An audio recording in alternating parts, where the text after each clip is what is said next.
주로 그 올 가을 음악회에서 할 연극에 대해서 얘기를 했었거든요. 징월이 그 대본을 쓰기로 했고 그 초고를 가져와서 제가 검토했는데 오늘 아침에 갑자기 그런 생각이 떠올랐어요. 조금 이거를 바꿔서 지금부터 내가 하려고 하는 얘기대로 다시 만들어 가지고 이 연극을 우리가 다 수행하는데 또 깨달음으로 함께 나아가는데 도움이 되는 내용으로 바꿔보면 어떨까? 새로 쓸 이 연극의 제목은 극중해탈이에요.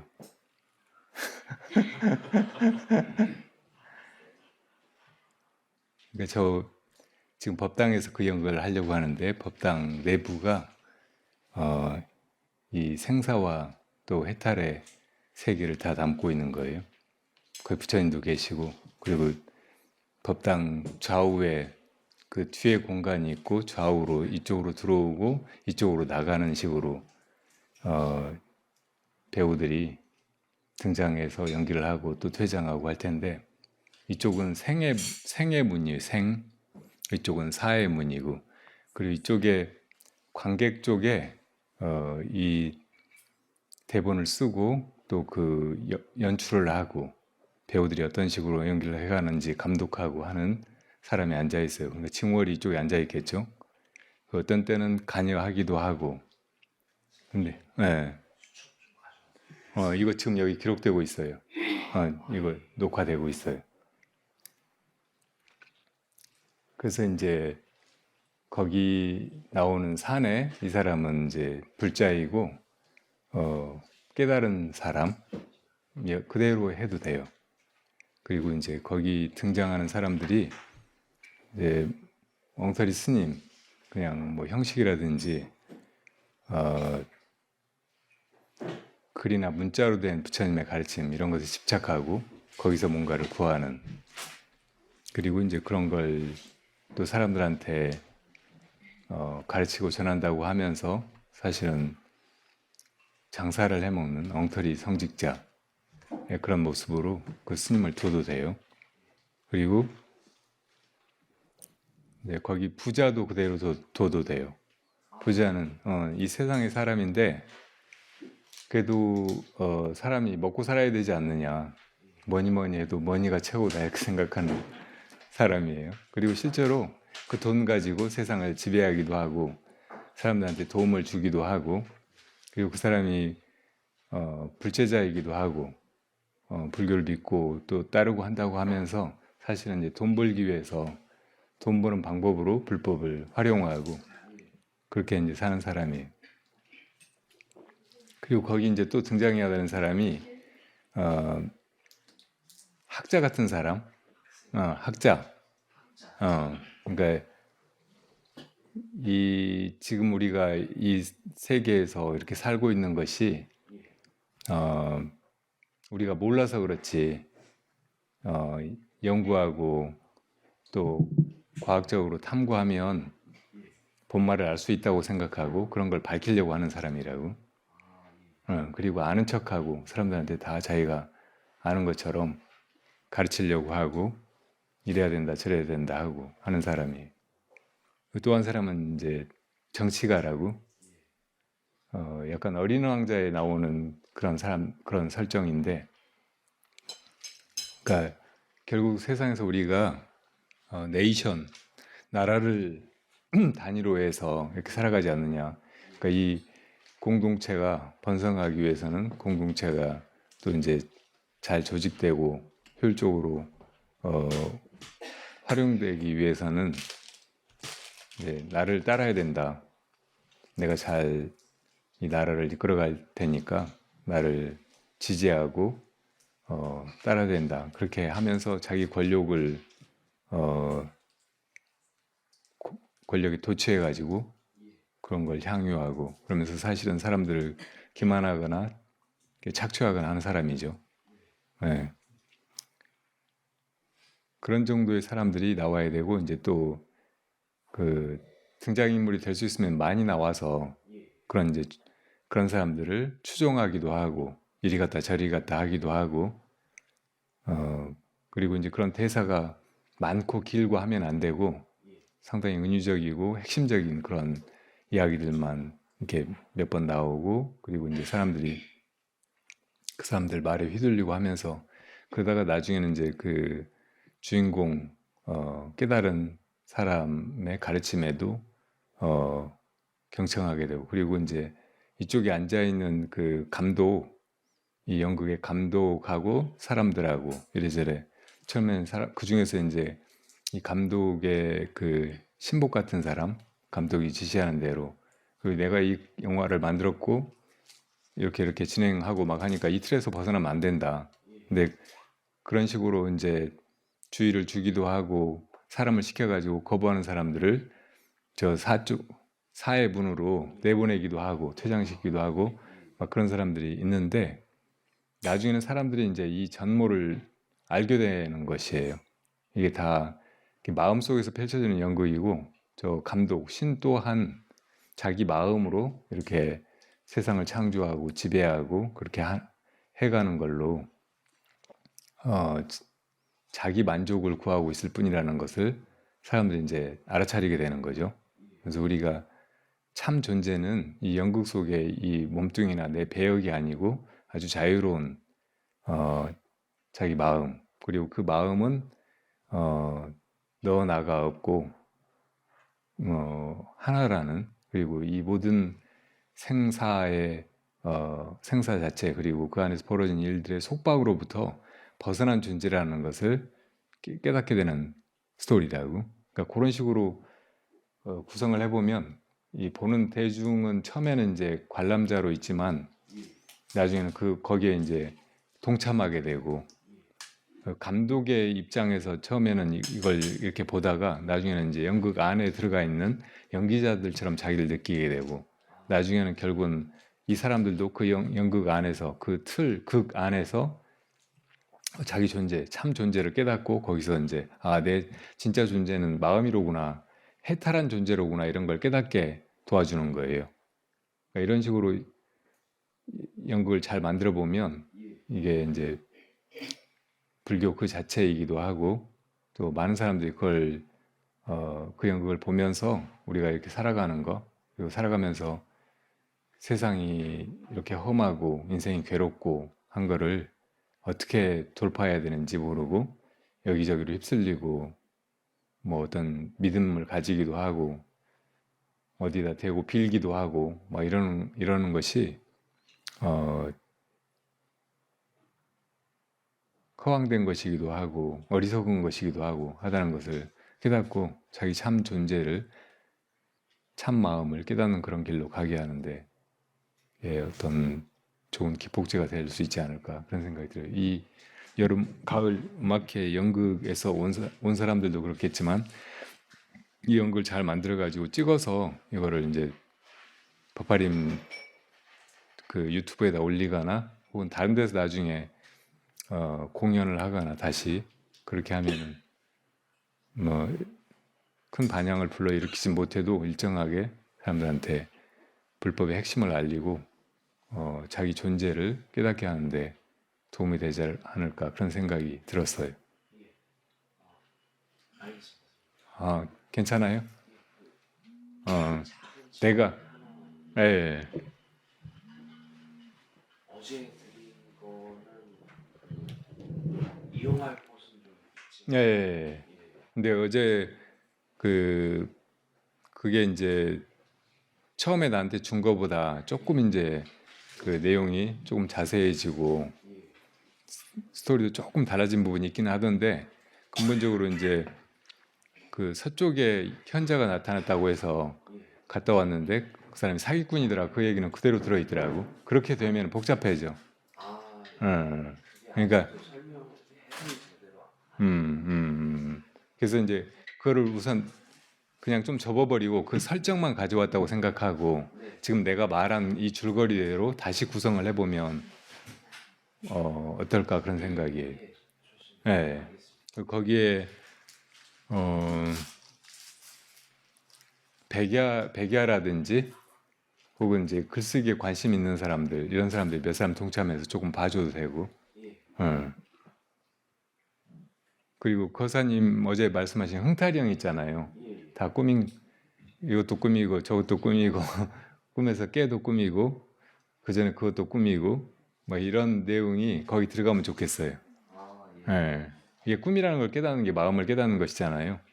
이게 극중이고 이게 다 사실은 연기하는 거고 어쩌다 보니까 그렇게 이제 설정이 되고 대본이 그렇게 있어서 우리가 연기를 할 뿐이지 사실은 우리가 자유로운 존재라는 것을 깨닫는 거 이것이 이제 이게 연극이라는 걸 깨닫고 여기서 벗어난 자기 존재를 알아차리는 일이잖아요. 그런 맥락에서도 이 흥타령이 상당히 주제를 재밌게 드러내고 있고 이걸 집어넣어도 좋을 것 같다는 생각이 들었어요. 그러니까 이분도 작가 중에 한 사람으로 제가 1학년이었을 때 거사님이 3학년? 네, 3학년이고 학생회장이셨거든요. 그 우리 5월에 그 축제 때 1학년들이 그 총극을 했던 거 생각나시나요? 생각 안 나시나요? 10월달 아닙니까? 그런가요? 죄송합니다. 그런가 보네요. 10월달. 예, 맞아요. 예. 그때 낙산제 때 아, 예. 1학년 때 와, 그런 거 정확하게 다 기억하고 계시네요. 10월 20일. 예, 예, 제가 그것 때문에 그 직후에 군대 그러셨어요? 가기식이. 그 6반이 있었잖아요. 졸업정원제로 많이 뽑아가지고 우리 학년이. 그래서 제가 6반이었고 6반 총극을 제가 썼어요.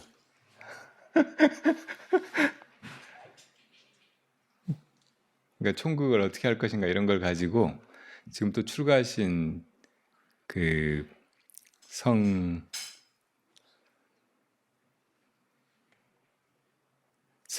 누구였죠? 저희보다 1학년 위 출가하신 성명섭 그 선배가 원서 스님. 네, 원서 스님이 됐는데 그 선배가 우리 6반의 그 총국을 지도했거든요. 그래서 그걸 이제 회의를 하고 하는데 도무지 어떻게 해야 될지 다 막막해하고 아무것도 나오는 의견이 없더라고요. 그때 이제 제가 그런 식으로 이제 우리가 이 많은 경쟁을 뚫고 그 경쟁에서 어떻게 해서 이제 그 선을 통과해 가지고 여기 모여서 이렇게 있는 거 뭐 그런 설정으로 그래서 이 설정을 만든 사람들 그리고 이 설정을 우리를 통제하고 이용하는 사람들에 대해서 우리가 각성해야 되지 않겠느냐 뭐 이런 식으로 이제 충고를 만들었었어요. 그래서 제가 이제 나중에 군대 가서는 제가 원주 캠플롱에서 카투사로 복무했는데 카투사 주간이 있더라고요. 그것도 10월이나 11월이었을 것 같은데 그때 이제 미군 월급은 이등병으로 막 들어온 사람들이 90만 원을 받는 거예요.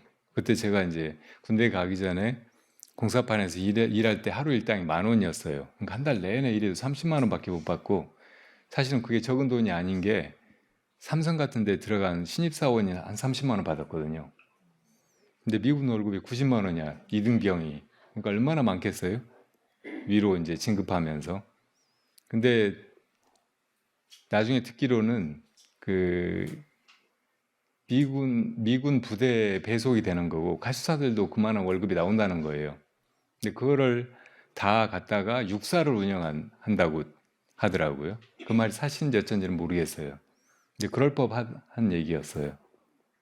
그러니까 이제 카투사들을 그렇게 이제 한국에서는 엘리트들이고 고급 인력이고 한데 이제 그렇게 써먹고 돈은 안 주고 그런 셈이잖아요. 그러니까 이제 위로한다고 카투사 주간을 만들어가지고 그때는 돈도 지원하고 뭐든지 하겠다고 하면 다 대주는 거예요. 그래서 뭐 할 거냐고 막 이래저래 해서 이제 되게 노래나 부르고 장기자랑하고 그러고 끝나는 시간이 이제 일주일이나 되니까 이제 뭐 축구도 하고 막 이런저런 걸 하는 행사인데 제가 이제 그 캠플롱 각설이라는 이름으로 각설이 타령을 했어요. 엄청 큰 반향을 불러일으켰죠. 그러니까 그때도 이제 어떻게 보면 일본에서 우리나라가 해방되긴 했지만 미국의 그 종속된 나라처럼 반쯤은 완전히 독립되지 않은 나라처럼 그렇게 우리 역사가 흘러왔잖아요. 지금도 이제 미국의 그런 영향하에 있고 그래서 모든 사건들이 다 미국의 입맛대로 미국의 주종대로 이렇게 흘러왔다고도 말할 수가 있다고. 한국 전쟁도 그런 식으로 벌어졌고 한국의 군부 독재가 이어진 것도 다 미국의 비호화에서 그렇게 된 거고 지금 어쩌면 윤석열 정권이 탄생하고 이렇게 저렇게 막 이렇게 대일 구룡외교 뭐 이런 것 저런 것이 벌어지는 것도 그렇고 한국의 경제 정책 막 이런 것이 미국 입맛대로 미국 그 국방의 미국 국방의 하위 개념으로 들어가 가지고 이렇게 되고 있는 거라고도 볼 수 있거든요. 그래서 그런 거를 이제 각설이가 되게 원색적인 타령으로 막 풍자하는 걸로 했거든요. 상당히 위험한 그런 거였는데 그 파견대장이 그런 걸 알고도 되게 흔쾌하게 받아주고 나중에는 이제 그런 걸로 이제 막 이래저래 대화를 하다가 그때 이제 김대중, 노태우 막 이렇게 김영삼 그 대통령 선거를 하고 그랬거든요. 그때 이제 위에서 지시가 내려오기로는 다 노태우 찍어야 된다. 그랬는데 그 파견대장이 그냥 자유롭게 선거하라고 투표하라고 그렇게 했을 정도로 그 각설이 타령이 어떤 역할을 했어요. 근데 미군들도 되게 좋아하는 거예요. 다 와서 이제 그 연극이랑 장기자랑 막 이런 걸 보는데 뭐 내용도 모르지만 되게 좋아하더라고요. 그래서 이제 그러니까 2번, 2년 거기 이제 2번 그 가주사 주간을 맞았는데 다음에는 제가 이제 맘먹고 총극을 하나 만들었어요. 대본도 쓰고 연기도 시키고 근데 그게 무협지 같은 내용이었어요. 그리고 이제 이 국제 정세라든지 우리 처지, 우리가 어떻게 살아야 되는가, 뭘 지향해야 되는가 그런 거를 그 총극에다 담았거든요. 그러니까 약간 단군 신화처럼 시작해가지고 옛날에 그 환웅이 땅으로 내려와가지고 인간을 다스리려고 하다가 짐승들 몇 마리를 데리고 이제 어디로 갈 건지 가는데 가다가 이제 짐승들이 똥을 놓는데 그 돼지가 똥 둔 거는 중국이 되고 말이 똥을 둔 거는 미국이 되고 그리고 개가 똥을 둔 거는 일본이 되고 그리고 이제 환웅도 똥을 뒀는데 환웅이 똥 둔 건 한반도가 되고 그래서 이제 이 똥에서 사람들이 살면서 이제 나라들이 돼가지고 막 서로 싸우고 막 이래저래 하는 얘기예요. 근데 이제 이 주로 이제 싸움은 이 개똥마을하고 사람똥마을 사이에서 벌어지는 거예요. 그 말똥마을 놈들이 이 개똥마을을 조종해가면서 저 이제 또 소똥마을이 있었구나 소련 이렇게 해가지고 전쟁도 일으키고 막 이래저래 일이 벌어지고 근데 결국은 이제 이 분단되었던 사람똥마을 사람들이 나중엔 통일을 이루고 그리고 이제 만파식적을 불면서 이 세상을 태평성대를 만든다는 그런 이야기였어요. 그러니까 거기 막 이제 주로 싸움이 많이 나오니까 그냥 무기 들고 나와서 난장판을 벌이고 막 무협지처럼 그렇게 액션을 해야 되는 그런 장면들이 줄곧 이어져서 어마어마하게 미군들이 좋아하는 거예요. 그때 이제 뭐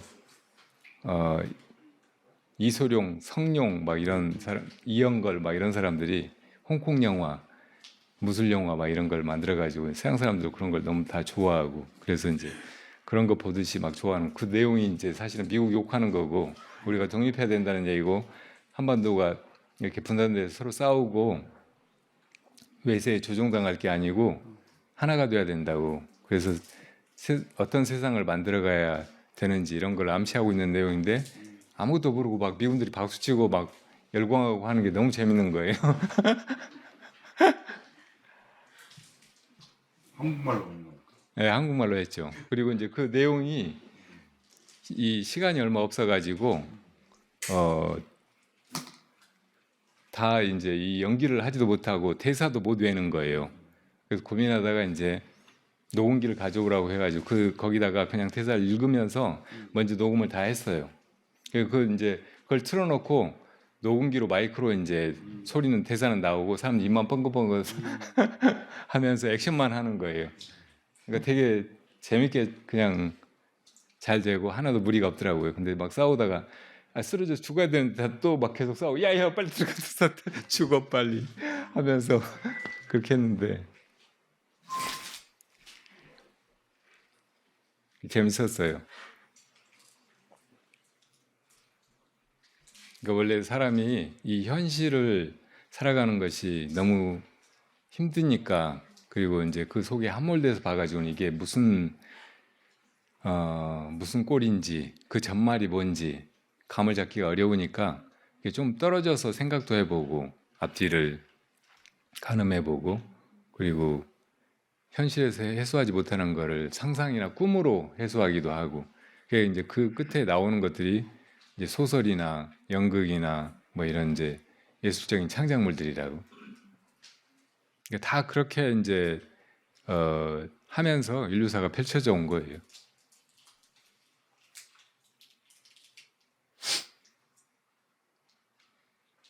그러니까 우리 가을 축제도 가을 음악회도 그렇게 이제 1년을 살아가면서 사실은 몇십 번 아니잖아요.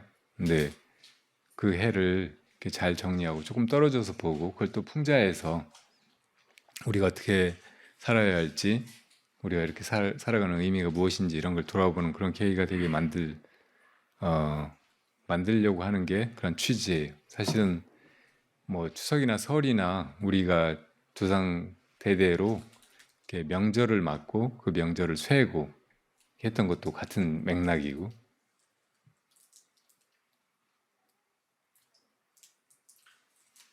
네. 나중에 저 사회 질문 드려도 네. 괜찮아요?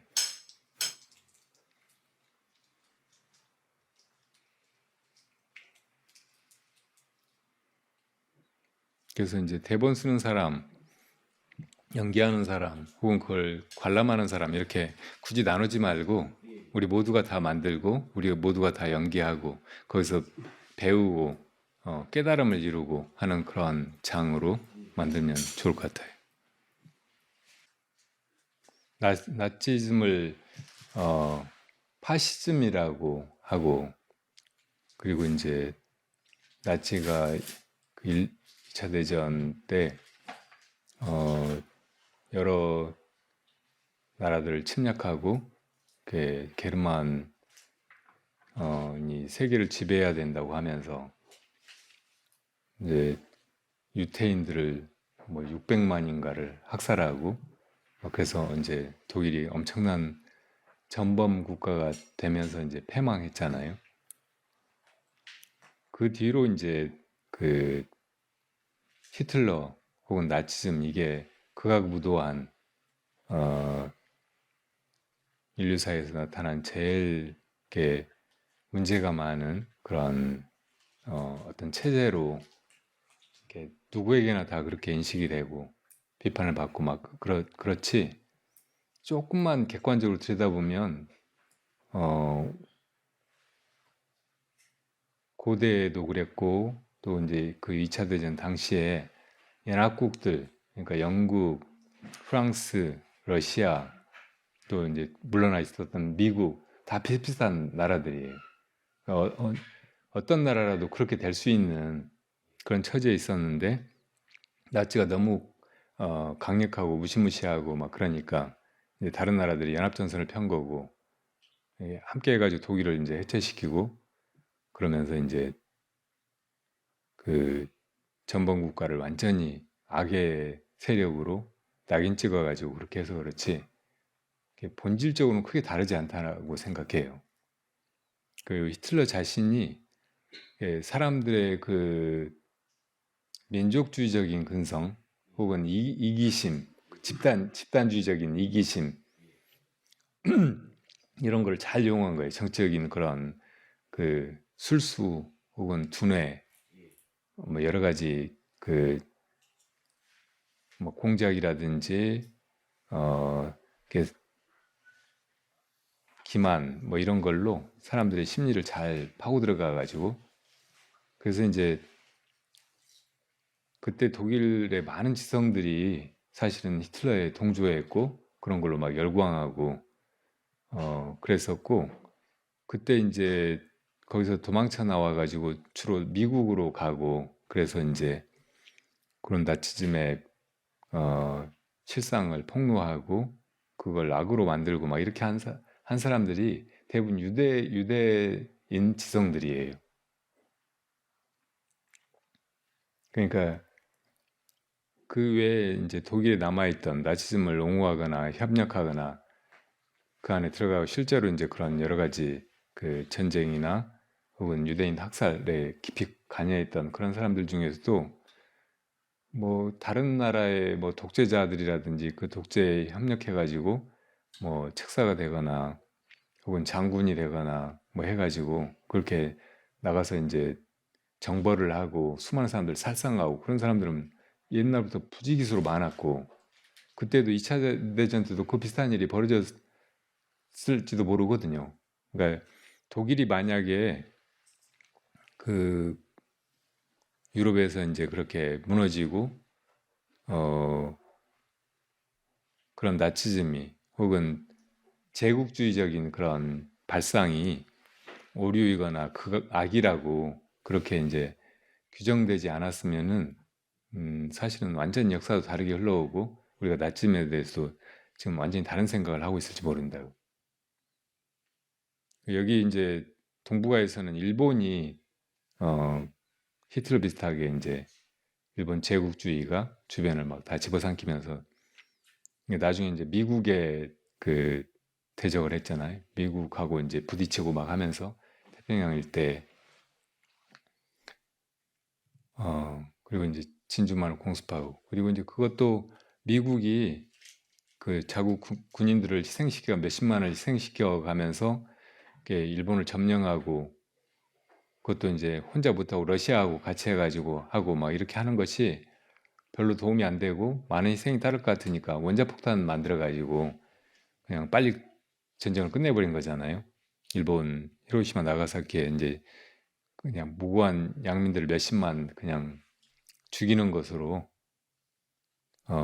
대신하고 그리고 이제 그때 그 원자폭탄을 사실은 독일도 제조하고 있었다고 하거든요. 그러니까 거의 경쟁적으로 그걸 하고 있었고 아인슈타인이 이제 원래 독일 사람이었고 근데 이제 미국에 와가지고 오펜하이머 이런 사람들이 원자폭탄을 급하게 제조해가지고 먼저 성공해가지고 사실은 그 제국주의 전쟁에서 미국이 승리한 거고 독일은 패배한 거고 그리고 미국도 이제 그 뒤로 대놓고 제국주의 그 적인 침략을 막 자행하고 세계를 유린하고 그런 게 아니고 아주 교묘하게 아닌 것처럼 하면서 그러니까 한국을 독립된 나라인 것처럼 만들면서 이제 뒤에서 조종하고 미국이 이제 그런 그 정보 조직이나 다른 공작으로 남미나 어디 세계 여러 나라들을 막 이래저래 지배해온 거 막 이런 거는 영국이나 프랑스나 혹은 다른 유럽 국가들이 아프리카나 혹은 아시아 쪽에서 막 그렇게 해온 거하고 별로 다르지가 않아요, 사실은 속내는. 지금도 세계가 그렇게 흘러가고 있고. 근데 이제 역사는 승자의 기록이고 승자가 모든 걸 다 합리화하기 때문에 사람들이 이제 그렇게 아 나치는 아주 나쁜 놈들이었고 그랬을 뿐이다 이렇게 이제 생각하는 거고 그 나치에 협력했던 사람들도 어떤 경우에는 약간 억울하게 그냥 패자니까 그렇게 낙인 찍히고 막 그러는 거지. 일본에서는 그 패전 일본이 패망하고 나서도 미국이 일본을 이제 해체하고 일본 제국주의를 해체하고 전범자들을 처단하고 그리고 한국 같은 나라를 독립시켜 줬으면 일본에서 완전히 분리해가지고 한국을 분단하고 한국의 전쟁을 일으키고 그럴 게 아니고 일본에서 그런 일이 벌어지게 해야 되잖아요. 독일처럼. 근데 이제 미국의 어떤 이익을 위해서 이쪽 태평양 일대를 이제 대륙하고 그 부딪히는 경계에서 일본을 최전선으로 하는 것보다 한반도를 나누어가지고 그렇게 하는 것이 훨씬 유리하니까 자국의 이익 때문에 이제 일본을 저렇게 살려둔 거죠. 그러니까 그런저런 맥락을 생각하면은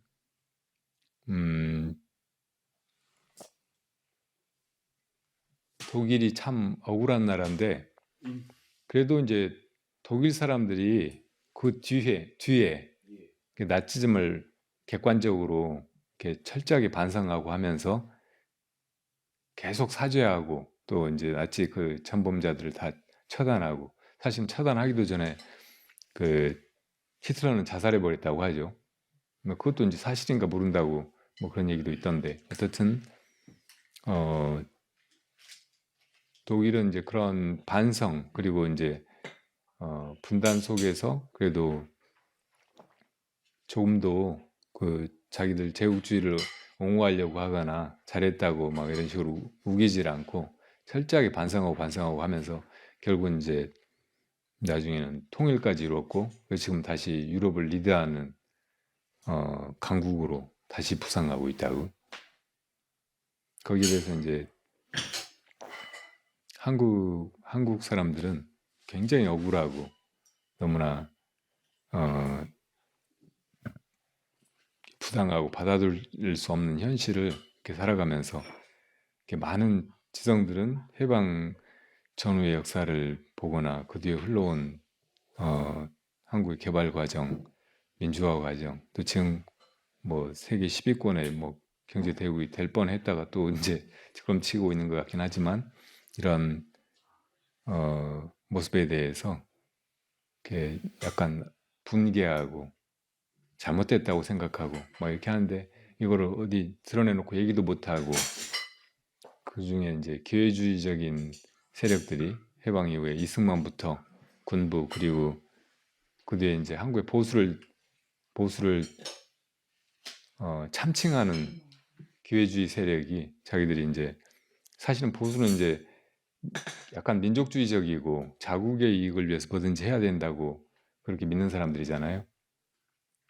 근데 한국의 보수는 이상하게 외세에 편승해가지고 기회주의적으로 그렇게 처신하면서 자국민을 착취하고 그 위에 군림하고 자기들 이기적인 권력, 부 막 이런 걸 독점하는 그런 세력들이란 말이에요.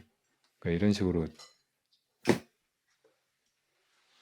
흘러가고 있는데 우리가 사실은 독일에서 배워야 될 점이 많은 것 같아요. 그렇게 볼 때 히틀러의 그 파시즘도 조금 객관적으로 지금까지 우리가 어디서부터 배우고 또 세뇌당해온 대로 그렇게 지금 세계를 제패하고 있는 미국이나 서구의 그런 시각으로만 보지 말고 조금 객관적으로 들여다볼 필요도 있지 않나 이런 생각이 들어요. 그리고 그 헤르만 헤세 데미안 보면 뒷부분에 가서 약간 그런 히틀러의 나치즘 같은 느낌이 드는 부분이 전체주의적인 그런 느낌이 나오는 묻어나는 그런 묘사가 많이 나오거든요. 그러니까 이 헤르만 헤세도 약간 그런 성향의 어떤 정신을 가지고 있지 않았나 그런 생각이 들기도 해요. 그러니까 이 새가 이제 알 속에서 있다가 이제 그 틀을 깨고 나와가지고 자유로워지고 참으로 위대해지고 초인이 되고 세계에 묶이는 게 아니고 세계에서 벗어나 세계를 관주하고 또 지배하고 하는 그런 존재가 되는 거. 데미안이 이제 약간 그런 존재로 묘사되고 있고, 예, 그런 게 조금 발전하면 나치즘 같이 그렇게 될 수도 있지 않을까 그런 생각이 들고, 독일 사회에 독일 지성계에 이미 그런 싹이 있어서 그런 거를 히틀러가 잘 이용해서, 예, 민주주의적인 그렇지.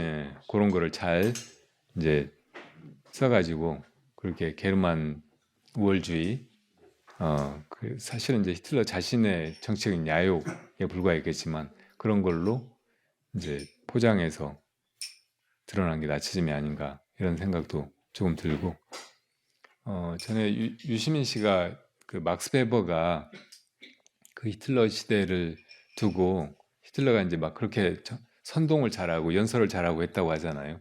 그러니까 그런데 이제 독일 국민들이 엄청나게 열광하고 도취되고 거의 제정신이 아닌 상태에서 나가서 그냥 막 싸우고 죽고 또 유대인들 잡아다가 막 그렇게 막 학살하고 막 이렇게 했잖아요. 그러니까 그렇게 사람의 이 지성이 마비되면 뭐가 옳고 그른지 판단하지 못하고 그냥 휩쓸려서 막 그렇게 선거를 하든 뭘 하든 어쨌든 히틀러가 압도적으로 국민 투표에서 막 그렇게 표를 얻어가지고 그렇게 이제 지도자가 되고 그 많은 일들을 벌였잖아요. 그러니까 그런데 이제 동조하게 돼버린다고, 그런 걸 경계해야 된다고 그런 얘기를 하기도 하더라고요. 그러니까 그런 부분이 분명히 필요하긴 해요. 지성은 냉정해야 하고, 어, 그런 이제 정치적인 선동이나 구호나 혹은 기만 이런 데 이렇게 쉽게 넘어가서는 안 되고. 근데 사람 내면에 이성만 있는 게 아니고 감성이라든지 혹은 공감 능력이라든지 혹은 어, 대의를 위해서 작은 것, 자기 이익 이런 거를 희생할 수도 있는 그런, 어찌 보면 상당히 그 숭고한 그런 마음도 다 포함이 돼 있잖아요. 그러니까 이성의 힘만으로 이 세계가 움직여 우리 인생이 사라지는 것은 아니란 말이에요.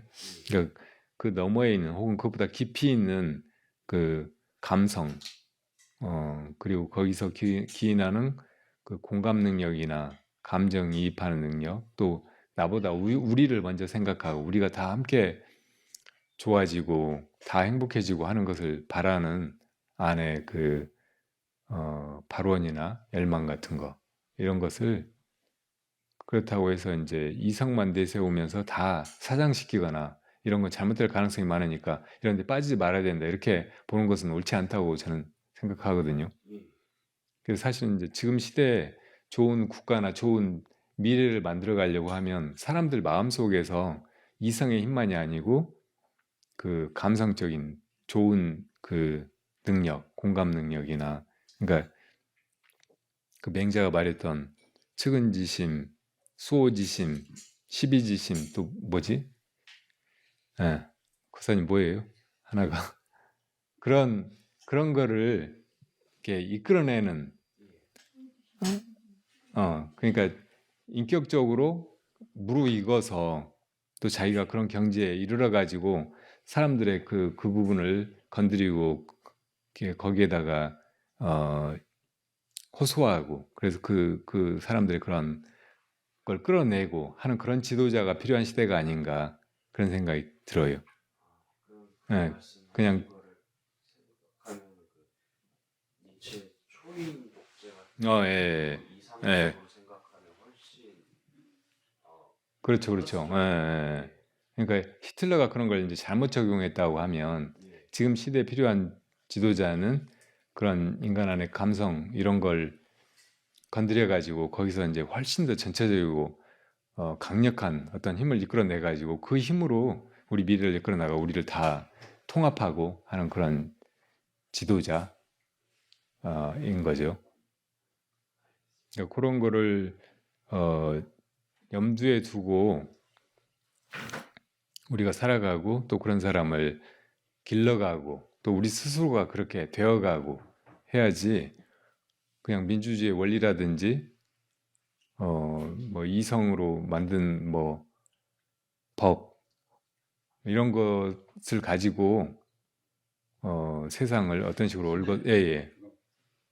지금 저 지원리가 묻는 것은 제가 듣기로 네, 자기가 평소에 엄청 좋아했던 그 작품인데 알고 봤더니 그 작가가 진짜 낫지였다는 거잖습니까? 네, 진짜 낫지인데 스님한테 어떻게 생각하냐고 했는데 그러면 스님은 낫지나 네, 낫지나 미국 현재의 제국주의나 네. 지금 네, 네오콘이나 네. 마찬가지기 때문에 그걸 너무 그럴 구별할 필요성이 없고 작품만 봐도 된다? 이런 말씀인가요?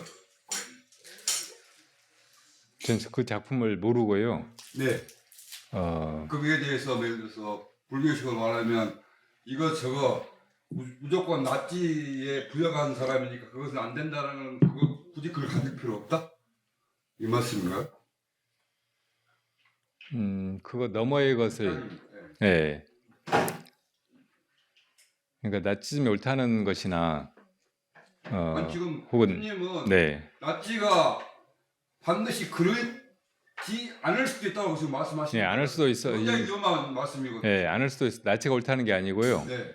그러니까 아까 이제 증월이 얘기한 니체이즘, 예, 예, 오죽하면 저 자유인이 징월이도 무척 고민한 거거든요. 왜냐하면 네, 본인 스스로는 정말 아닌데 스님 말씀을 듣다 보니 나는 조금 좀 무엇인가 내가 좀 잘못 생각한 것 같다 해서 스님한테 제가 잘못한 것이죠라고 스님한테 여쭤본 것 같은데 오히려 스님께서 아니야 그거보다도 그냥 낫지 부역한 자질만 걔들도 알고 보면 독일이나 이런 경우 일반적인 경우 때문에 그냥 그거에 대해서 너무 그럴 필요 제가 들었을 때는 그런다면 굉장히 좀 불교식은 어쩔지 모르겠지만 저 같은 경우는 무지 위험하게 보이거든요.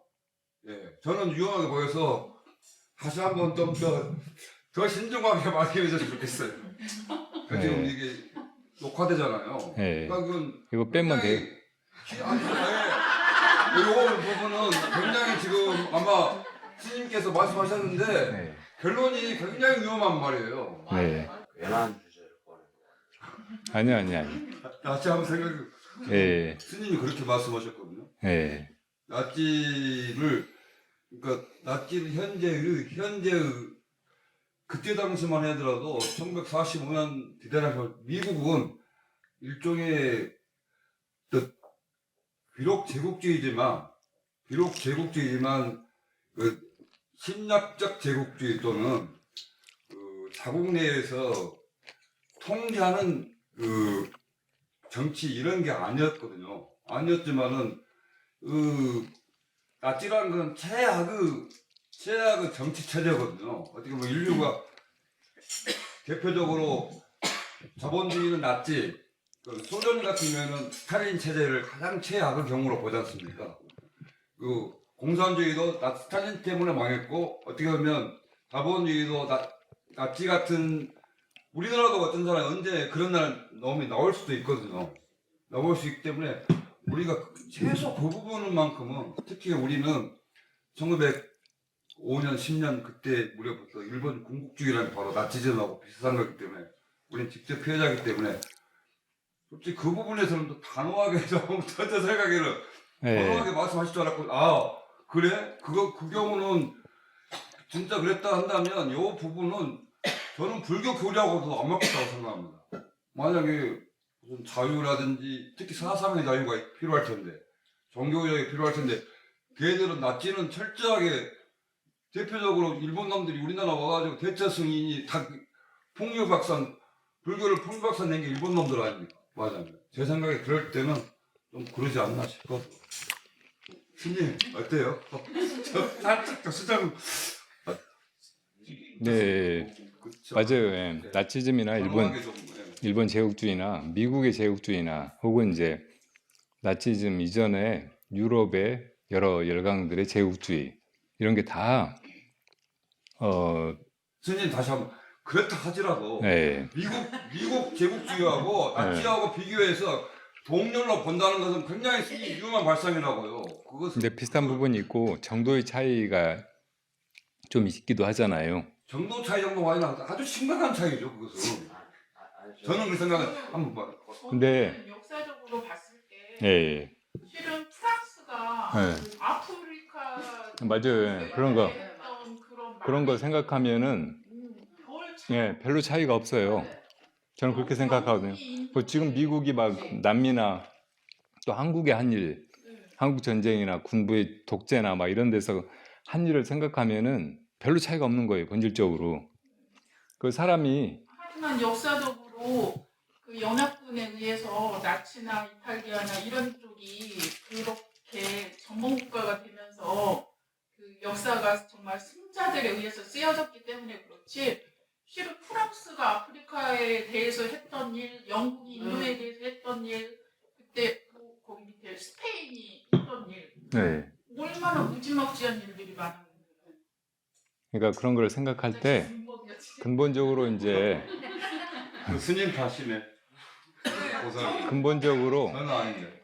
강한 힘을 가진 국가가 제국주의적으로 이제 팽창하면서 다른 나라를 침략하고 많은 사람들을 살상하고 막 이렇게 해온 건 동서고금의 역사인 거예요. 그런 맥락에서 나치즘도 정도가 이제 훨씬 다르고 그 방식이 극단까지 치달아서 그렇지 별로 차이가 없다는 점을 제가 말씀을 드렸던 것 같고요. 근데 그런 식으로 이 세상이 이제 그 형성이 되고 그렇게 흘러가고 막 이렇게 하는 것인데 그래도 이제 우리가 미래에다 희망을 갖고 이제 좋은 어떤 정치 체제나 좋은 나라나 좋은 미래의 세계, 인류 사회를 생각할 때는 이걸 이제 이론적으로 그런 이제 독재라든지 비극을 어떻게 막을 것인가 이런 걸 생각해서 이제 민주주의나 법이나 막 이런 걸 어떤 식으로 정비하고 발전시키고 막 이런 데만 이렇게 치중하지 말고 그런 이제 그 독재 정치라든지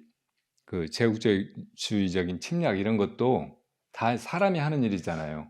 사람의 내면을 보면은 이제 그런 정치적인 야심, 지배욕 이런 것이 있기도 하지만 그 외에 이제 서로 공감하거나 감성적으로 함께 함께 누리고 함께 행복해 하려고 하는 그런 마음이 있으니까 이걸 이끌어내 가지고 이제 그런 쪽에 먼저 각성된 사람들이 다른 사람 안에서도 그런 걸 끌어내고 하면서 사람들이 다 하나가 되고 그러니까 이런 감성을 우리가 하나가 되는데 이렇게 활용할 수 있는 그런 사람 혹은 사람의 각성 이런 것이 필요하지 그런 걸 다 사장하고 그냥 민주주의적으로 그러니까 법적으로 그냥 정의롭고 옳기만 하고 누구나 다 자유롭고 또 평등하고 그런 세상을 만들자 해가지고 그냥 간다고 해서 이게 될 것 같지 않으니까 지금의 이제 새로운 지도자는 그러니까 니체나 플라톤이 이제 이야기한 이상 국가는 완전히 다른 것 같더라고요. 잘못된 것 같더라고요. 근데 그런 거 말고 지금 시대 이 과학기술의 진보라든지 인간 이상의 발달로 훨씬 더 이제 깊어진 거의 이제 부처님이나 성인 같은 그런 존재가 나와서 우리가 어떻게 살아야 되는지를 가르치고 또 세상을 어떻게 만들어가야 되는지 나라는 어떠해야 되는지 이런 거를 리드해 갈 때 그때 이제 비로소 미래가 밝게 열려가지 않을까. 그리고 지금 이렇게 막 방향도 없이 흘러가고 있는 과학 물질 문명의 이 위태위태한 이 질주를 막을 수 있지 않을까 이런 생각에서 이렇게 아까 그 말씀을 조금 드린 거예요. 그러니까 나치의 그런 것도 본질적으로는 별로 차이가 없다. 다른 이제 옛 제국들 정복적인 군주가 막 이래저래 사람들 그런 전쟁에 동원해 가지고 다른 나라를 침략하고 사람들 죽이고 자기 나라 막 이렇게 확장하고 큰 나라를 이뤘다 우리 민족의 우위를 입증했다 막 이렇게 하는 거하고 별로 차이가 없다는 점에서 얘기를 한 거예요. 선생님, 네. 그 10월 네, 권사가 네, 지구단 그 핵심에서 너무 확장이 되는 것 같아요. 음. 이제 아, 예. 질문의 요지가 뭐냐면 어떤 나치 사상을 갖고 거기에 공부한 그 작가가 네. 작품을 봤는데 그 네. 내용은 정확하게 이제 공유는 안 됐으나 그 작품을 볼 때 어떤 마음 어떻게 봐야 하는지 그 사람의 사상이 그 작품에 다 투영됐다고 그럴 수 있는 작품도 있고 그렇지 않은 작품도 있을 텐데 그런 작품이나 예술 작품을 대할 때 어떤 마음이어야 하는지 이걸 질문한 것 같거든요. 근데 지금 막뭐 나치 좋다 옳다 아니다 뭐 이런 거에 대한 논쟁으로 막 번진 것 같아요. 스님 대표적으로 네. 정말 제가 좋아하는 시가 네. 그래도 국화협회서라는 네. 좋은 시 있잖아요. 예. 근데 그분이 어릴 때는 신인. 몰랐는데 네. 나중에 나이 먹어 보니까 예. 그리고 천하의 맞아요. 서동주 시인도 예. 그 뭐냐면 일제 말에 좀 진일적인 글도 쓰셨다 하더라고요. 네. 그래서 그분 그 전두환이 집권했을 때 그걸 맨 앞에 서가지고 막 칭송하고 했던 사람이 서정주예요. 근데 예를 든다면 네. 그런 겁니다. 그런 경우에 제가 너무너무 좋아했는데 네. 그때는 몰랐는데 밝혀져다 보니 밝혀졌습니다. 네, 그럼 네. 스님 제가 이 작가를 네. 다시 내가 좋아했었지만 내가 좋아한 내 자신을 내가 좋아해서는 안 돼라고 해야 되는지 아니면 아니야 작품과 작가는 다르니까 이 작품은 작품 나름대로 독자성이 있으니까 내가 좋아할 수도 있어. 저는 징월의 질문을 그렇게 받아들였거든요. 예. 이제 받아들였기 때문에 커사님, 그렇게 한다면 제 생각은 예, 커사님 생각을. 제 생각은 예. 이렇습니다. 그때는 그랬지만 예. 지금 만약에 그렇다 한다면 네. 다시 한번 심각하게 그 속에 정말 나치적인 요소가 있는지를 한번 더 자세하게 살펴보고 만약에 분명히 저는 나치라는 건 기본적으로 그 사상이 그거지 않습니까? 그 언론이나 문화를 자기 선전 도구로 삼았던 체제이기 때문에 분명히 저는 있을 거라고 생각하거든요. 적극적인 찬동대의 경우는. 그런 경우를 한다면 자세히 찾았든지 해서 한번 네, 어서 자세히 오세요. 살펴봐서 저는 그런 답이 나올 줄 알았거든요. 네.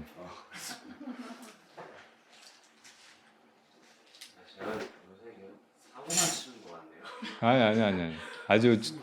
아주 좋은 주제고 사람들이 다 생각하고 있는 그런 논의거리인데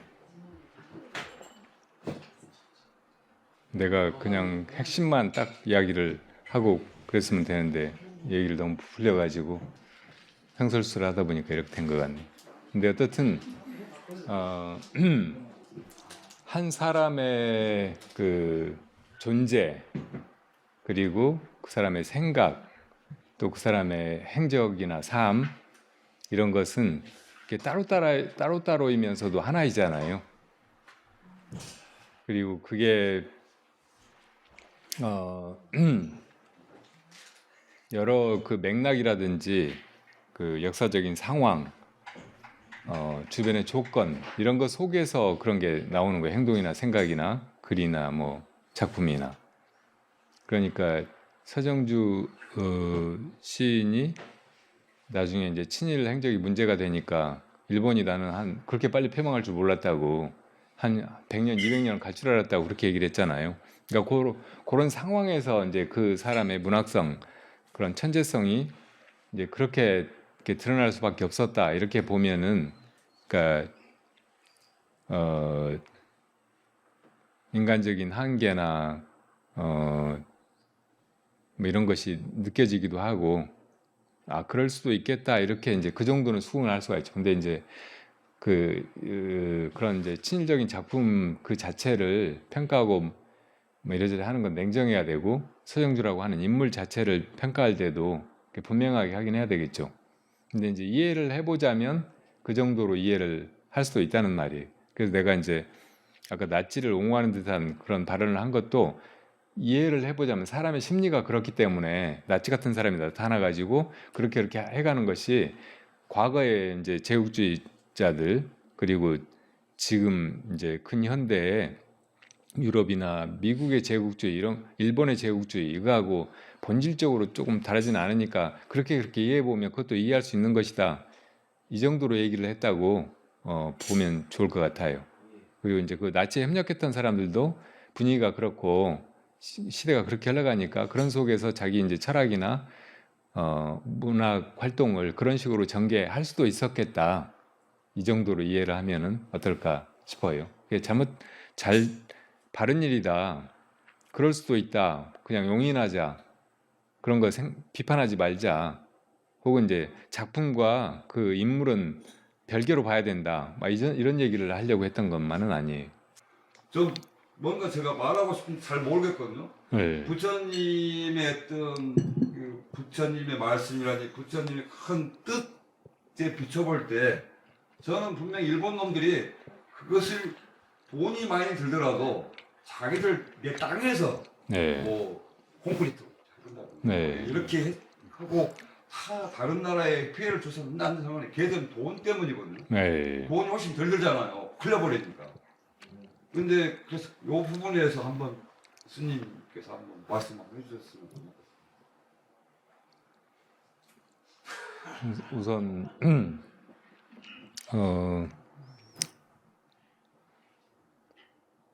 그게 그 일본 그 정부 혹은 정치 지도자들이 아주 뿌리 깊은 그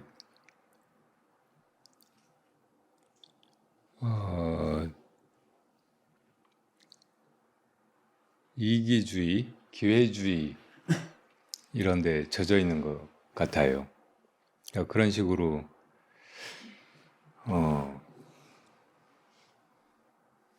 서구 열강이 이제 이렇게 세계를 제패하려고 할 때 먼저 서구에 붙어가지고 자기들이 나중에는 이제 제국주의적인 그런 야욕을 드러내고 그러면서 이제 태평양 연안의 국가들 또 동북아의 여러 나라들을 심하게 괴롭히고 큰 피해를 끼치고 해왔죠. 근데 이제 어떻게 하다가 미국에 대들었다가 미국에 이제 패망하고 나서는 또 얼른 미국에 편승해가지고 어떻게든 미국 대통령한테만 잘 보이고 그리고 이제 자기들은 이 동북아에서 이인자처럼 미국의 대리인 혹은 하수인처럼 그렇게 굴면서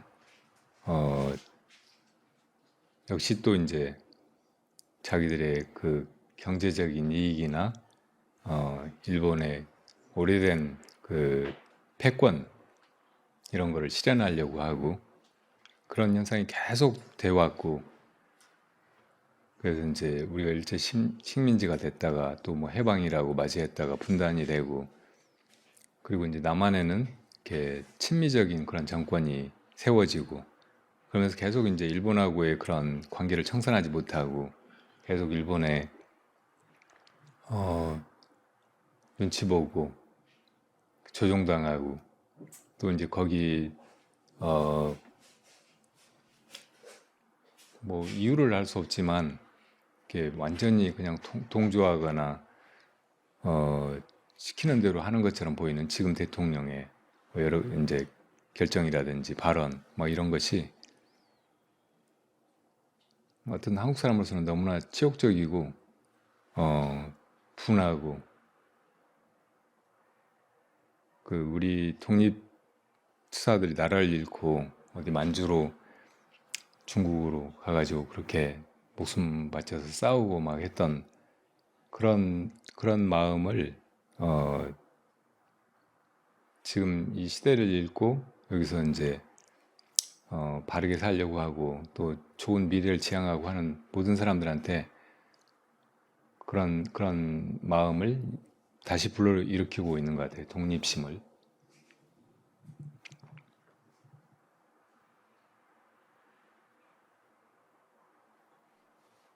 이제 저런 그 핵폐수 방류는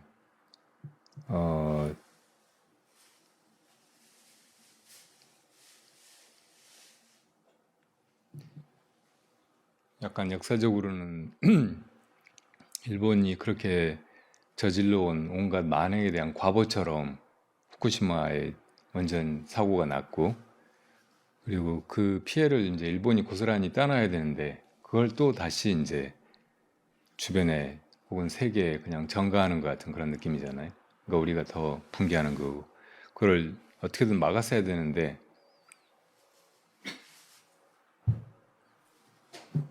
저 대통령이나 지금의 여당, 그리고 거기 끌려가는 게 기득권을 차지한 그런 세력들이 막 저렇게 해버리니까 국민들이 이제 다 자괴감을 가지고, 지금 한 80% 정도 국민들이 반대한다고 하더라고요, 여론조사에. 그럼에도 불구하고 저런 일이 일어나고 어떻게 못하고 있잖아요. 이거를 이제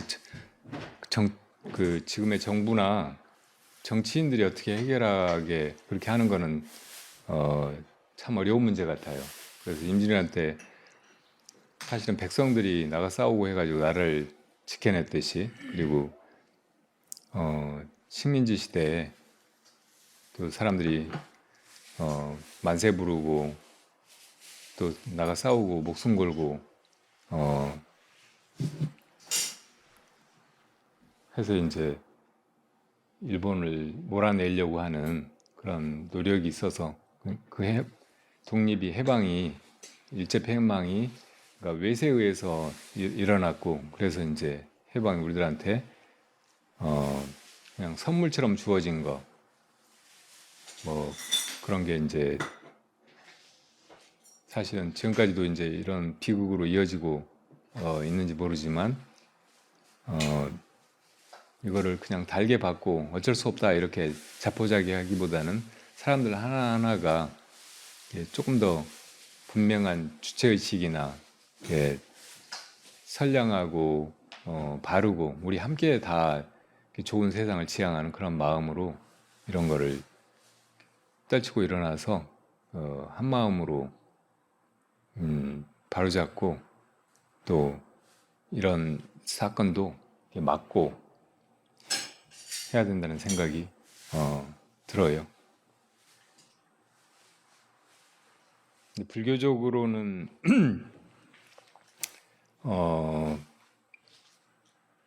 부처님 가르침을 이렇게 잘 들여다보면은 이 세상에 벌어지는 많은 일들, 극악한 일들 이런 것조차도 어떤 것들은 전생의 어변으로 벌어지기 때문에 그거를 나가서 싸우고 바로잡으려고 막 애쓰고 막 이렇게 하기보다는 그냥 받아들이고, 그 속에서 이제 이 세상이 본래 이렇게 험하고 뭐 정의나 혹은 사람들의 행복이 거저 구현되는 그런 세상은 아니니까 우리 마음속에 평화 혹은 열반을 향해서 나아가는 것이 우리 삶의 궁극적인 목적이기 때문에 세상사를 두고 막 그렇게 이제 나가 싸우거나 분개하거나 바로잡으려고 이제 인생을 바치거나 막 이렇게 하는 것이 이게 완전 지혜로운 일은 아닌 것처럼 그렇게 묘사된 게 많단 말이에요. 근데 한국 불교의 역사에서만은 임진왜란 때 특히 수산대사나 사명대사, 처용, 영규대사 막 이런 분들이 승군을 일으켜가지고 이렇게 망해가던 나라를 지키고 또 나중에 이제 이렇게 전후 처리 이런 걸 사명대사가 일본에 건너가 가지고 해내고 막 이렇게 했잖아요. 그 일제 때도 그 독립운동, 그러니까 3.1 그 만세 사건, 3.1운동 그때도 이제 고승들이 스님들이 많이 이제 관여를 했고 주도했고, 그러니까 이런 특징이 또 있는 거예요. 그리고 이제 이런 정신이 선에서 나오는 거예요. 그냥 불교 전체에서 보면, 그리고 특히 이제 이 초기 불교의 가르침에서 보면 부처님이 그렇게 이제 모든 게 다 인과대로 벌어지기 때문에 이걸 어떻게 바꾸려고 하거나 부당하다고 생각하고 거의 막 노여워하고 저항하고 이렇게 하기보다는 그냥 그걸 그러려니 하고 그냥 놔둬버리고 초연한 마음으로 내 내면의 열반을 향해서 나아가는 거, 이게 수행자들이 불자들이 해야 될 일이다. 이렇게 가르치신 거 그런 게 분명히 있기는 하지만 또 선에서 보면 인간은 자유로운 존재이고 그리고 내면에 이 모든 것에서 초연한 그 마음이 분명히 있지만 그래도 우리가 인간으로 태어나서 사람의 육신을 가지고 더불어서 살아가는 거잖아요. 여기서 먹어야 되고 일해야 되고 또 이제 뭐 이런저런 것들을 이렇게 잘 나눠서 모든 사람들이 다 부당하거나 소외되지 않게 그렇게 이제 함께 살아가야 되고 그러니까 이런 문제를 그렇게 소홀히 할 수는 없는 거예요. 선의 깨달음이 이것과 이 모든 것을 벗어난 마음이 둘이 아니라는 것이잖아요.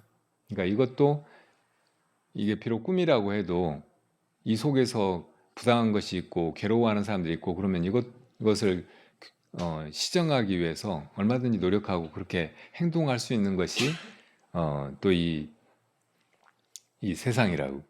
그러니까 여기 이제 그런 정신으로 아마 이제 수산대사나 사명대사도 외놈들이 쳐들어와가지고 이렇게 백성들을 유린하고 그러니까 저놈들이 더 이상 살생을 못하게 막아야 되고 그렇게 설득해가지고 할 수 없다면 전쟁에 나가가지고라도 활을 쏘고 창칼을 들고 싸워야 된다고 그렇게 이제 생각하고 행동하신 거예요. 그러니까 그렇게도 할 수 있는 것이 사실은 이제 선인 거예요.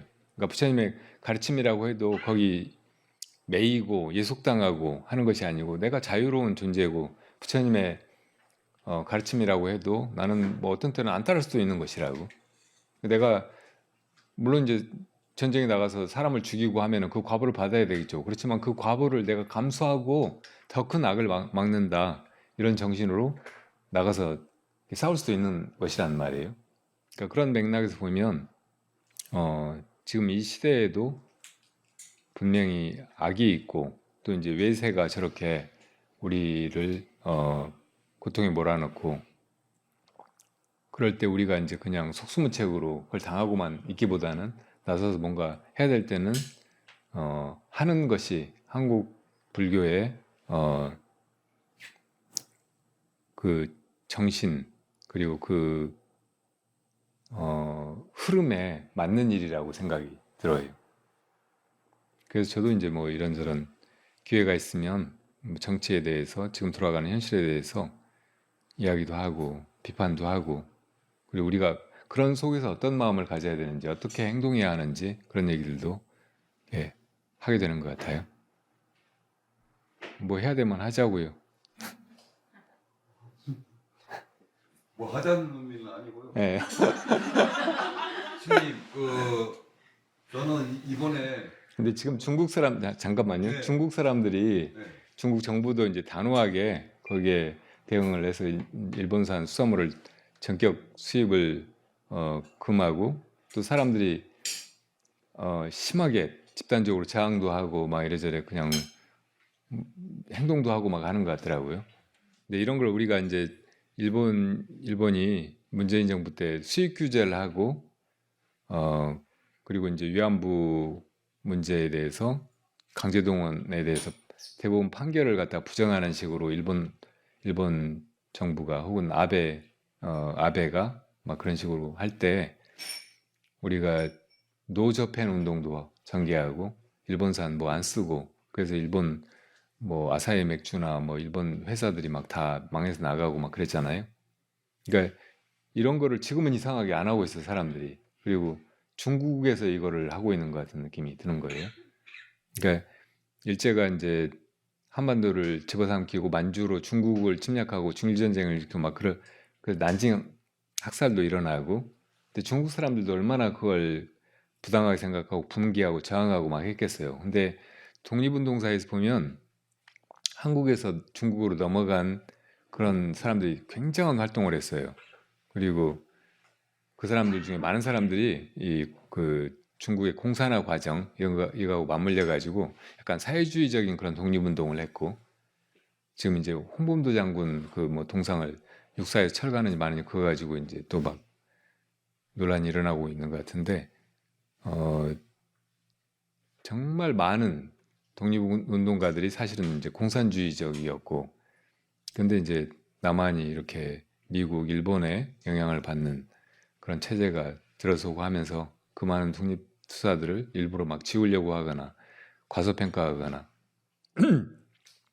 혹은 적으로 규정하거나 막 이렇게 돼가고 있잖아요. 뭐 이런 현실이 사람들이 이제 역사를 들춰보고 막 이래저래 하지 않으면 그냥 사느라고 바빠서 혹은 모르니까 막 그렇게 이제 거기 휩쓸려 가게 되고 편승하게 되고 아무것도 안 하게 되고 혹은 적을 이롭게 만들고 뭐 이렇게 살게 만들어 버리잖아요. 근데 이게 아마도 지금 이제 일본의 저런 책동이라든지 지금 정부에 대해서 사람들이 얼른 일어나지 못하고 하는 것이 문재인 정부가 촛불 혁명으로 이제 들어섰잖아요. 근데 문재인 정부가 사실은 아무것도 안 하고 그냥 그 정권만 유지하고 그러다가 끝나버려서 사람들이 거기에 맥이 빠진 것 같은 그런 느낌이 들어요. 최근에 제가 이제 이래저래 문재인을 비판하는 그런 동영상을 보다가 보니까 문재인을 다시 보니까 이 사람이 촛불 혁명을 계승해 가지고 적폐를 청산하고 이렇게 한국을 정말 좋은 나라로 만들어갈 의도가 없었던 사람으로 보이는 거예요. 오히려 적폐 세력이어서. 그러니까 윤석열하고도 연결돼 있었고 또 이제 홍석현이나 이제 한국을 이렇게 실질적으로 지배하지는 않지만 언론이라든지 그 자금력이라든지 혹은 뭐 검찰이나 정보 조직을 이용해서 뒤에서 이제 조정하려고 하는 그런 사람들을 다 만났고 친분을 유지했고 그런 사람들 입맛대로 의도대로 이것저것을 해온 것 같은 느낌이 아주 많더라고요. 그리고 또 예전에 제가 이제 그 음모론 얘기를 많이 하면서 뭐 마르크스나 스탈린이나 혹은 히틀러나 김일성, 김정일, 김정은 다 그 프리메이슨 멤버라는 그런 수인들이 있는 거예요. 뭐 이렇게 하는 거라든지 또 어떤 식으로 하는 거. 근데 문재인 사진도 그런 게 있는 거예요. 그래서 문재인도 이런 사람이 아닌가 그런 의혹을 살짝 내비친 적이 있었거든요. 근데 그렇게 보면 문재인이 처음부터 그런 사람이었고 그쪽의 의도라든지 지시대로 움직이는 사람이었고 그래서 그쪽의 의도는 지금 이제 촛불 민심이 이렇게 일어나 가지고 박근혜 아주 무력하고 그리고 이제 기득권만 지키려고 하는 그리고 이제 박정희의 향수로 박근혜 뽑아서 불쌍하니까 대통령 만들어줘야 된다 이렇게 그냥 어리석게 그런 정부를 탄생시키고 그냥 무작정 지지하고 하는 사람들 그러니까 그런 구도에서 사람들이 이제 속아서 이재명 대신 문재인을 선택하면서 문재인이 이제 겉으로는 그렇게 이제 점잖고 진중하고 또 사람들 얘기를 잘 경청하고 그래서 이제 좋은 대통령, 내세울 만한 대통령, 자긍심을 가질 만한 대통령, 외국에 나가가지고 외국의 정상들한테도 대접받는 그런 대통령으로 그렇게 광은 팔았지만 사실은 아무것도 안 하고 뭐 통일에도 한 걸음도 다가가지 못했고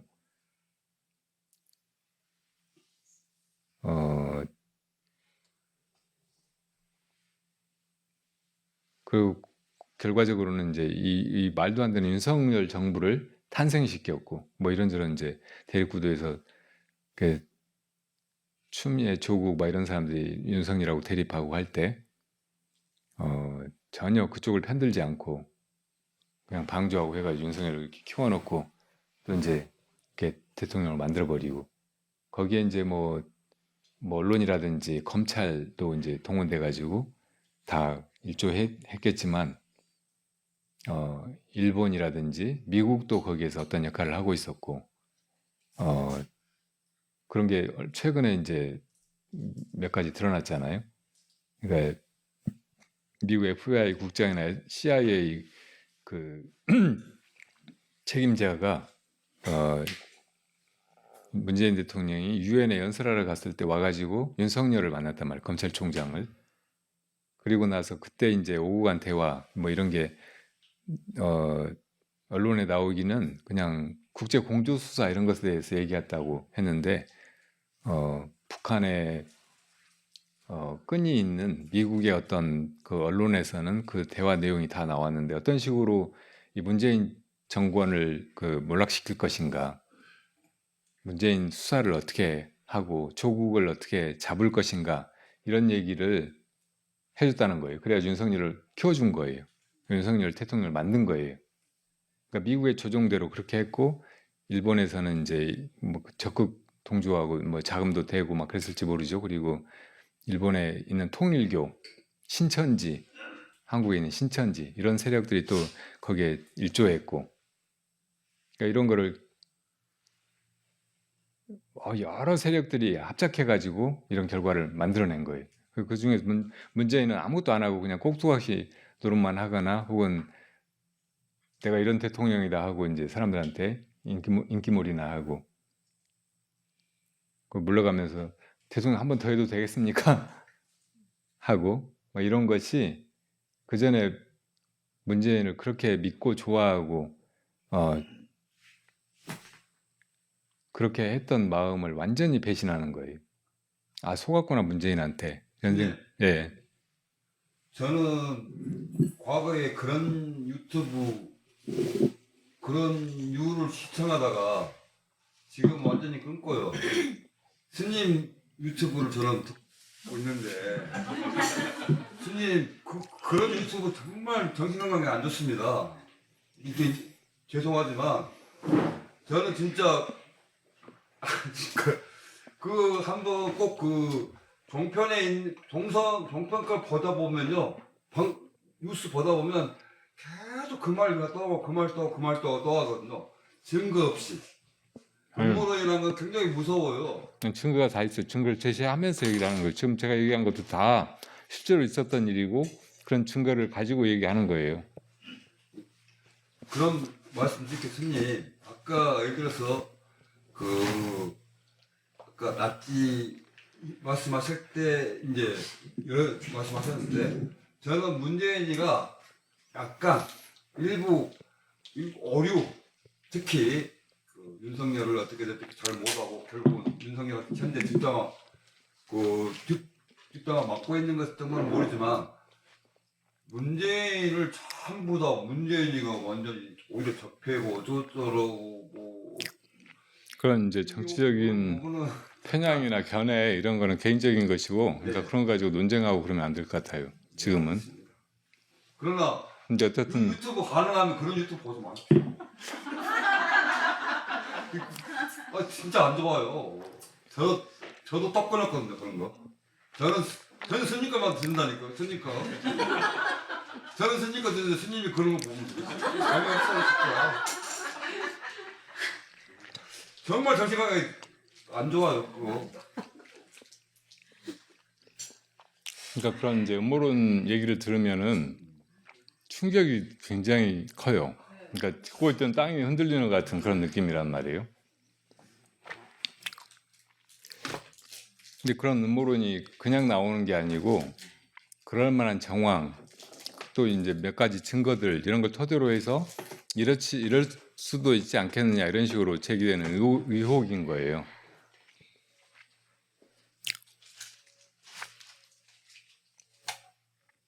그러니까 그런 음모론을 그냥 무조건 믿고 추종하고 막 이렇게 하는 것도 참 허탈하게 만들고 살 의욕을 안 나게 만들고 막 이렇게 할지 모르지만 만약에 그게 실제라면 그런 걸 모르고 그냥 우리가 뭐 문재인의 드러난 면모라든지 혹은 윤석열의 뭐 이런저런 이력이라든지 막 이런 것만 가지고 어떤 식으로 규정을 지어버리고 그렇다라고만 알고 있는 거 이것도 너무 어리석은 것이고 그런 걸로 해가지고 뭐가 달라지고 막 이래저래 하는 것이 거의 불가능해 보이는 거예요. 그러니까 한반도의 역사, 해방 전후사 이것부터 그런 식으로 보면 거의 이제 여러 가지 국제적인 역학관계 속에서 혹은 그 뒤에서 이제 그런 거를 기획하고 조정하고 또 이래저래 주고받고 하는 그런 관계 속에서 됐다고 보는 것이 더 설득력이 있는 거예요. 그래서 그럴 수도 있었겠구나 하고 이 정도로는 생각을 해야지. 그런 거 전혀 없이 그냥 우리가 약해가지고 일본에 잡아먹히고 또 뭐 이래저래 해가지고 그냥 이데올로기인 타이 때문에 남북이 분단되고 전쟁도 나고 그렇게 많은 사람들이 죽고 그랬구나 이렇게 생각하면 그렇게 해서 납득이 되는 게 아니고 더 억울하고 실마리를 찾을 수도 없고 막 그런 거죠. 깨달음이 뭔지 그리고 깨달은 사람이 어떤 존재인지 이거는 보통 사람이 알기가 어려워요. 자기가 깨달아 봐야 안다고 하죠. 그러니까 우리가 아이 키워보면 이 어른들이 애 보면은 내 속마음이 다 보이잖아요. 근데 애는 엄마 마음을 전혀 모른다고. 그런 것처럼 이 중생의 마음과 부처님의 마음 또 깨달으신 분들의 마음은 다른 거예요. 근데 깨달음의 세계에는 그 신통력이 있다고 하잖아요. 그 신통력 중에 지금 말씀하시는 그러니까 미래를 미리 알 수 있는 그리고 과거도 훤히 꿰뚫어 보는 그런 능력이 숙명지예요. 숙명통. 근데 경전이나 이제 뭐 이런저런 깨달음의 이야기에서 보면 깨달으면서 그런 숙명지가 열리는 경우도 있고 깨달았는데도 전혀 안 열리는 경우도 있고 또 그게 열려서도 안 쓰시는 분도 있고 그리고 깨달음을 이루지 못했는데 그런 숙명지가 먼저 생기는 사람도 있고 그래요. 그러니까 깨달음하고 그런 숙명지하고 완전히 동일할 수 없다는 거 이거를 조금 먼저 이해하면은 조금 이제 그 사건들을 납득할 수도 있지 않을까 그런 생각이 듭니다.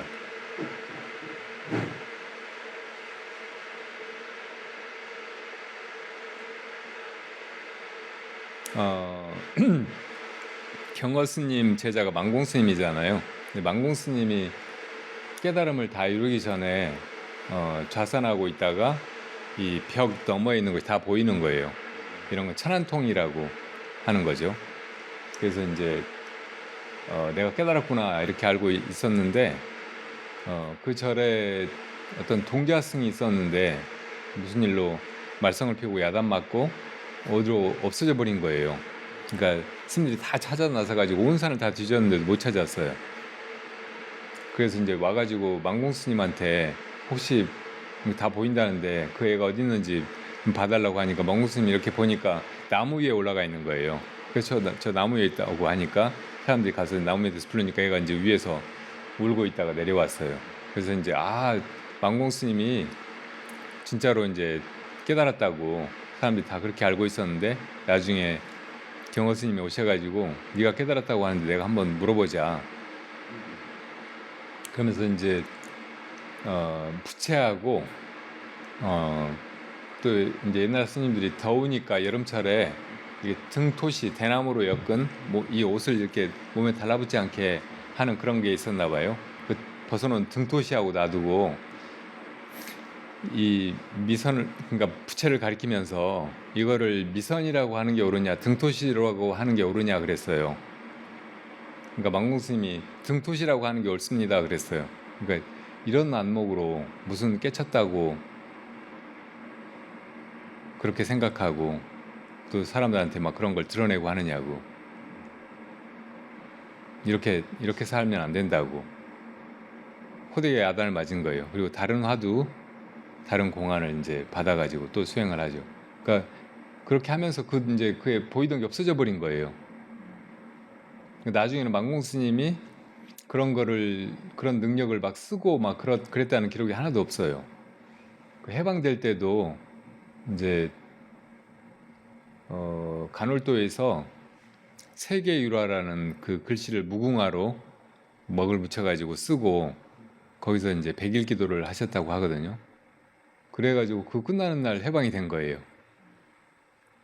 그러니까 만약에 이제 미래를 보는 눈이 있었으면은 해방될 건데 뭐하러 그런 기도를 하고 막 그래, 그렇게 생각할 수도 있잖아요. 근데 그 마음을 우리가 이제 깨달아 보지 않아서 모르는 거예요. 왜 그래도 기도를 하는지, 그리고 기도 끝에 어떻게 그렇게 이루어지는지. 그러니까 이제 금우스님의 그런 것도 이게 이분이 깨닫지 못해서 그렇구나. 이분이 타심통역 수명지가 없구나. 이렇게만 생각하지 말고 내가 깨달음에 이르도록, 그래서 깨달음에 이른 다음에는 어떻게 살아가게 되는지, 거기서 이제 생긴 지혜나 뭐 신통력을 어떻게 쓰고 살아가게 되는지 이런 거를 나중에 가서 이렇게 가늠하는 것이 좋을 것 같은 생각이 들어요. 근본적으로 부처님이 신통력을 쓰지 말라고 하셨거든요. 부처님도 이제 신통력을 나중에는 거의 안 보이셨어요.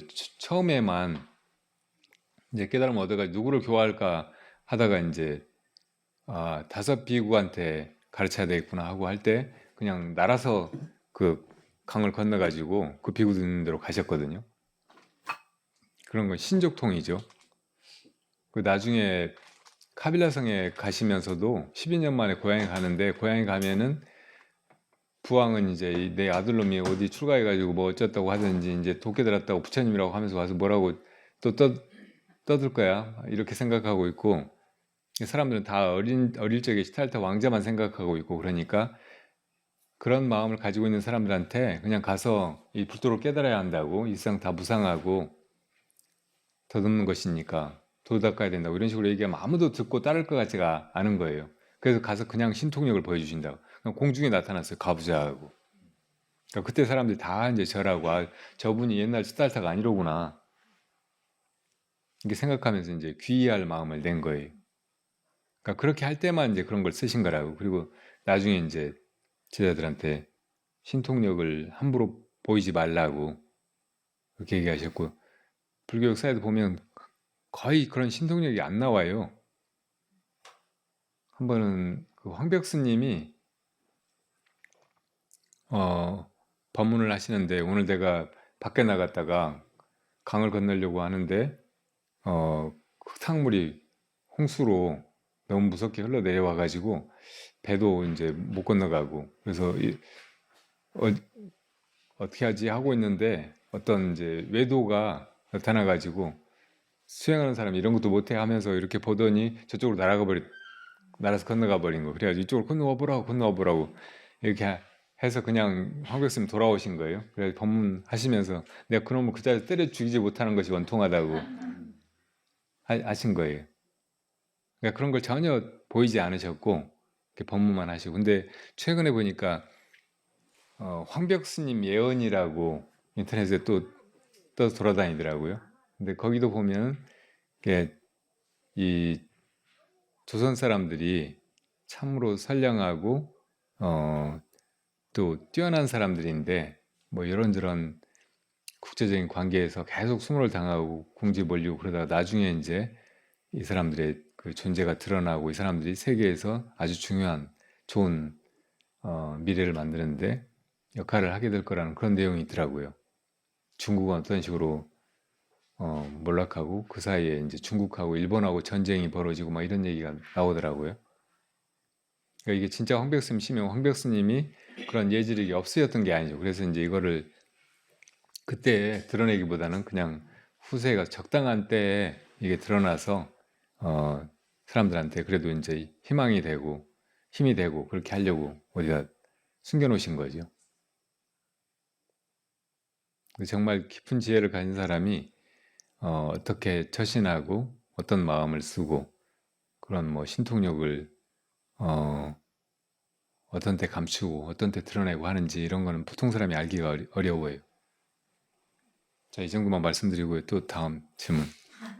아까 제가 예. 두 분의 태도 예. 솔직히 그 하남 스님. 예. 법정스님, 네. 법정스님이 출가했던 네. 중요가 했던 전쟁 당시에 예. 전쟁 당시에 좌니 우니 이데올로기 대립, 그다음에 또 어떤 커피 좀 갈아볼까요? 최인훈의 광장에 네. 나오는 이명중 같은 네네, 맞아요. 그런 심정으로 네, 스님이 맞아요. 다른 책 말고 최인훈의 광장만 들고 왔죠. 그리고 몇 권 다른 책 몇 권이지만 네. 대표적으로 그 좋은 광장을- 글씨도 있고 막 그랬대요. 최근에 광장을 들고 오셨다는 거잖아요. 네네. 그 보면 그런 법정 스님 같은 경우는 좌도 우도 아니고 나는 전쟁이 싫어. 네. 나는 전쟁이 없는 평화로운 세상을 꿈꿀 거야 하니까 그런 태도일 수 있고요. 어떤 사람은 또 좌나 우 쪽에 그냥 나 네. 불교고 뭐고 나 좌나 우 쪽에 쓸 수도 있는 거고. 네. 그런데 방한한 스님 같은 경우는 꼭 우리 언젠가요? 그 일제시대 때 네네. 저런 분들 기독교 목사님이나 이런 사람한테 뭔가 신사라고 하는 거요? 네. 그 신사 참배. 참배에 네. 강요할 때 오, 어서 오세요. 끝까지 네. 거부하는 네. 살아서 오셨어요. 강교적 신념에 네. 의해서 끝까지 거부하는 이런 부분 있지 않습니까? 네네. 근데 방한한 스님 같은 경우는 개인적인 목숨을 부살님. 자기가 선생님 앉으세요. 그냥 거기 의자에 앉으세요. 절하지 마시고 이렇게. 목숨을 희생해 가면서까지 네. 목숨을 잃을 수도 있는 거잖아요. 또라이 같은 분들이 만나면 네. 그런 태도를 볼 때 저는 불교적으로는 또 두 분 다 아마 신님께서는 이럴 수도 있고 저럴 수도 할 수도 있을 것 같은데 그래서 신님께서는 어떤 부분은 궁금합니다. 저는 하남스님 같은 태도가 더 좋아 보이고 또 서한대사나 사명대사 같은 그런 태도가 그런 그 행동이 훨씬 공감이 많이 가고 이렇게 지지하는 편이에요. 나라를 지켜야 되느냐 불법을 지켜야 되느냐 그런 기로라면 저는 불법을 지키는 것이 맞다고 생각이 들고요.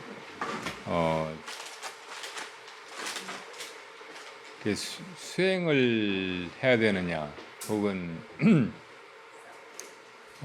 그 시대의 어떤 정의를 위해서 살아야 되느냐 그런 기로라면 뭐 저는 이제 수행의 길로 걸어왔고 수행자고 그러니까 이것이 더 가치 있다고 생각하고 그런 건 분명해요. 근데 그렇다고 해서 이제 시대의 정의라든지 혹은 이게 사람들의 그 고통 뭐 이런 것을 그냥 외면하고 어디 혼자 가서 그렇게 하는 것은 그 바르지 않거나 반쪽이라고 생각이 들어요. 또 그 정도만 말씀드리고 네. 다른 질문 또 알겠습니다. 네.